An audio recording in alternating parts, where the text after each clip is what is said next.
Welcome back to V ಮೋಟಿವೇಶನಲ್ motivational. Channel ಸ್ನೇಹಿತರೆ, ಇವತ್ತಿನ ಈ ವಿಡಿಯೋದಲ್ಲಿ ಅಮ್ಮನ ಅಡುಗೆ ಮನೆ ಟಿಪ್ಸ್. ಇಂತಹ ಟಿಪ್ಸ್ಗಳು ನಿಮಗೆ ಗೊತ್ತಿದ್ದರೆ ಯಾರನ್ನು ಕೇಳುವ ಅವಶ್ಯಕತೆಯೇ ಬರುವುದಿಲ್ಲ. ನಿಮ್ಮ ಅಡುಗೆ ಮನೆ ಸಿಂಕ್ಗೆ ಆಗಾಗ್ಗೆ ಬಿಸಿ ನೀರು ಹಾಕುತ್ತಾ ಇರಿ.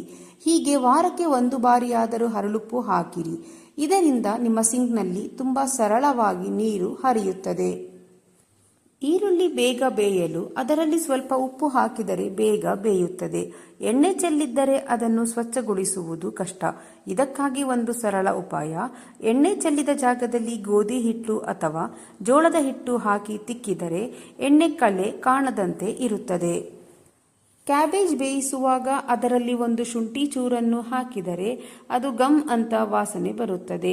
ನೀವು ಹಲ್ವಾ ಅಥವಾ ಕೀರು ಮಾಡುವ ಮುನ್ನ ಹಸಿ ಹಾಲನ್ನು ಫ್ರಿಡ್ಜ್ನಲ್ಲಿ ಇಟ್ಟು 3 ರಿಂದ 4 ಗಂಟೆಯ ನಂತರ ಉಪಯೋಗಿಸಿದರೆ ತುಂಬಾ ರುಚಿಕರವಾಗಿ ಇರುತ್ತದೆ.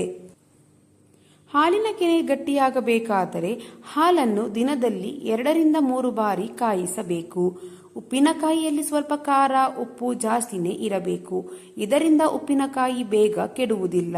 ಹಸಿ ಎಣ್ಣೆ ಬಳಸಿದರೆ ಉಪ್ಪಿನಕಾಯಿ ಸ್ವಲ್ಪ ದಿನಗಳಲ್ಲಿ ಎಣ್ಣೆ ವಾಸನೆ ಬರುತ್ತದೆ. ನಿಮಗೆ ಬೇಕಾದಷ್ಟು ಉಪ್ಪಿನಕಾಯಿಗೆ ಎಣ್ಣೆ ಬೆರೆಸುವುದು ಸೂಕ್ತ. ಉಪ್ಪಿನಕಾಯಿಯನ್ನು ತುಂಬುವ ಭರಣಿ, ಡಬ್ಬಿ ಅಥವಾ ಗಾಜಿನ ಬಾಟಲಿ ಯಾವುದೇ ಇರಲಿ, ಅದನ್ನು ತೊಳೆದು ಚೆನ್ನಾಗಿ ಒಣಗಿಸಿ ಇರಬೇಕು. ಉಪ್ಪಿನಕಾಯಿಯನ್ನು ಸ್ಟೀಲ್ ಡಬ್ಬಿಯಲ್ಲಿ ಯಾವುದೇ ಕಾರಣಕ್ಕೂ ಹಾಕಬಾರದು.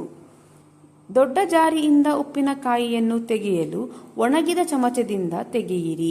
ಉಪ್ಪಿನಕಾಯಿಯನ್ನು ಒಗ್ಗರಣೆ ಮಾಡುವ ವಿಧಾನ ಹೇಗೆಂದರೆ, ಎಣ್ಣೆ ಕಾಯಿಸಿ ಅದರಲ್ಲಿ ಸಾಸಿವೆ, ಜೀರಿಗೆ ಹಾಕಿ ಅವು ಸಿಡಿದ ತಕ್ಷಣ ಕರಿಬೇವು, ಇಂಗು ಹಾಕಿರಿ. ಒಗ್ಗರಣೆ ಆರಿದ ಮೇಲೆ ಉಪ್ಪಿನಕಾಯಿಯೊಂದಿಗೆ ಸೇರಿಸಿ. ಹೀಗೆ ಒಗ್ಗರಣೆ ಕೊಡುವಾಗ ಬೇಕಾಗಿರುವ ಪ್ರಮಾಣಕ್ಕೆ ಮಾತ್ರ ಒಗ್ಗರಣೆ ನೀಡಿ. ಕೆಲವರು ಉಪ್ಪಿನಕಾಯಿಯನ್ನು ಫ್ರಿಡ್ಜ್ನಲ್ಲಿ ಇಡುತ್ತಾರೆ. ಆದರೆ ಒಂದು ಬಾರಿ ಫ್ರಿಡ್ಜ್ನಲ್ಲಿ ಇಟ್ಟ ಉಪ್ಪಿನಕಾಯಿಯನ್ನು ಹಲವಾರು ದಿನಗಳವರೆಗೆ ಹೊರಗಡೆ ಇಡಲು ಬರುವುದಿಲ್ಲ. ಒಂದು ವೇಳೆ ಇಟ್ಟರೂ ಅದು ಬೇಗನೆ ಹಾಳಾಗುತ್ತದೆ. ಬಜ್ಜಿ, ಬೋಂಡಾಗಳನ್ನು ಮಾಡುವಾಗ ಕಡಲೆ ಹಿಟ್ಟಿನ ಜೊತೆಯಲ್ಲಿ ಸ್ವಲ್ಪ ಅಕ್ಕಿ ಹಿಟ್ಟನ್ನು ಸೇರಿಸುವುದರಿಂದ ಬಜ್ಜಿ ಗರಿಗರಿಯಾಗಿ ಬರುತ್ತದೆ. ತುರಿದ ಹಸಿ ಕೊಬ್ಬರಿಯನ್ನು ಒಂದು ಅಗಲವಾದ ಪಾತ್ರೆಯಲ್ಲಿ ಹಾಕಿ ಫ್ರಿಡ್ಜ್ನಲ್ಲಿ ಇಡಬಹುದು. ಇಲ್ಲವೇ ಬಾಕ್ಸ್ನಲ್ಲಿ ಹಾಕಿ ಫ್ರೀಜರ್ನಲ್ಲಿ ಇಡಬಹುದು. ಹಾಗೆಯೇ ವಡೆಗಾಗಿ ಬೇಳೆಯನ್ನು ನೆನೆಸಿದರೆ 2 ರಿಂದ 3 ಗಂಟೆಗಳವರೆಗೆ ನೆನೆಸಬೇಕು. ಬಾಳೆಕಾಯಿಯನ್ನು ಹೆಚ್ಚಬೇಕಾದರೆ ಕೈಗೆ ಮತ್ತು ಚಾಕುವಿಗೆ ಎಣ್ಣೆ ಹಚ್ಚಿಕೊಂಡು ಹೆಚ್ಚಿದರೆ ಅದರ ಅಂಟು ಕೈಗೆ ಅಂಟುವುದಿಲ್ಲ. ತೆಂಗಿನಕಾಯಿ ಸರಿಯಾಗಿ ಮಧ್ಯದಲ್ಲಿ ಒಡೆಯಬೇಕಾದರೆ ಅದನ್ನು ಒಡೆಯುವ ಮೊದಲು ನೀರಿನಲ್ಲಿ ತೊಳೆಯಬೇಕು. ಟೊಮ್ಯಾಟೊ ಸೂಪ್ ಕುದಿಯುವಾಗ ಒಂದು ಸಣ್ಣ ಬೀಟ್ರೂಟ್ ಪೀಸ್ ಹಾಕುವುದರಿಂದ ಸೂಪ್ ಒಳ್ಳೆಯ ಬಣ್ಣ ಬರುತ್ತದೆ. ಮೀನು ಕರಿಯುವಾಗ ಅದು ಪ್ಯಾನ್ಗೆ ಅಂಟುವುದನ್ನು ತಡೆಯಲು ಅಕ್ಕಿ ಹಿಟ್ಟಿನ ಪೇಸ್ಟ್ ಮಾಡಿ ಅದರಲ್ಲಿ ಮೀನು ಅದ್ದಿ ಕರಿಯಿರಿ. ಸುಲಿದ ಏಲಕ್ಕಿ ಸಿಪ್ಪೆಗಳನ್ನು ಟೀ ಪುಡಿಯಲ್ಲಿ ಹಾಕಿದರೆ ಚಹಾ ತುಂಬಾ ರುಚಿಕರವಾಗಿ ಇರುತ್ತದೆ. ಗುಲಾಬ್ ಜಾಮೂನ್ ಹಿಟ್ಟಿಗೆ ಸ್ವಲ್ಪ ಮೊಸರು ಹಾಕಿ ಕಲಸಿದರೆ ಜಾಮೂನ್ ತುಂಬಾ ಮೃದುವಾಗಿ ಆಗುತ್ತದೆ. ಮಾಂಸ ಬೇಗ ಬೇಯಬೇಕಾದರೆ ಅದರಲ್ಲಿ 1-2 ತುಂಡು ಅಡಿಕೆ ಹಾಕಿದರೆ ಬೇಗ ಮಾಂಸ ಬೇಯುತ್ತದೆ. ಕರಿದ ತಿಂಡಿ ಪದಾರ್ಥಗಳನ್ನು ತಕ್ಷಣವೇ ಮುಚ್ಚಿಬಿಟ್ಟರೆ ಅವು ಮೆತ್ತಗೆ ಆಗುತ್ತವೆ. ಚಳಿಗಾಲ, ಮಳೆಗಾಲಗಳಲ್ಲಿ ಉಪ್ಪು ತೇವಾಂಶದಿಂದ ಕೂಡಿರುತ್ತದೆ. ಇದನ್ನು ತಡೆಯಲು ಅದರಲ್ಲಿ 4 ಕಾಳು ಅಕ್ಕಿಯನ್ನು ಹಾಕಿ ಇಡಬೇಕು. ಪನ್ನೀರನ್ನು ಡೀಪ್ ಫ್ರಿಡ್ಜ್ನಲ್ಲಿ ಇಡಬೇಕು. ಬಳಸುವ 2 ಗಂಟೆಗಳ ಮೊದಲು ಹೊರಗೆ ತೆಗೆದು ಇಡಬೇಕು. ಪನ್ನೀರ್ ತುಂಬಾ ಮೃದುವಾಗಿರಬೇಕಾದರೆ ಕರಿದ ಪನ್ನೀರ್ ತುಂಡುಗಳನ್ನು ಸ್ವಲ್ಪ ನೀರಿನಲ್ಲಿ 5 ರಿಂದ 10 ನಿಮಿಷ ಇಟ್ಟು ಸ್ವಲ್ಪ ಒತ್ತಿ ಪಲ್ಯಕ್ಕೆ ಅಥವಾ ಗ್ರೇವಿಗೆ ಹಾಕಬೇಕು. ಟೊಮ್ಯಾಟೊ ಕೆಡುತ್ತಾ ಇದ್ದರೆ ಅದರ ಮೇಲೆ ಟೇಪ್ ಹಚ್ಚಿರಿ. ಅದನ್ನು ಮಾರನೆಯ ದಿನ ಬಳಸಬಹುದು.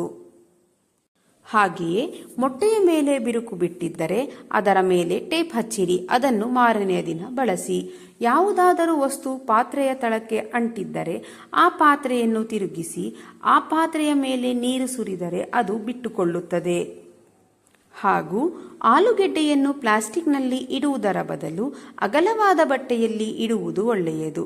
ಏಕೆಂದರೆ ಆಲೂಗೆಡ್ಡೆ ಬೇಗ ಹಾಳಾಗುವುದಿಲ್ಲ. ಒದ್ದೆ ಇರುವ ಪಾತ್ರೆಯಲ್ಲಿ ಮೊಟ್ಟೆ ಒಡೆದರೆ ಅದು ಪಾತ್ರೆಗೆ ಅಂಟಿಕೊಳ್ಳುವುದಿಲ್ಲ.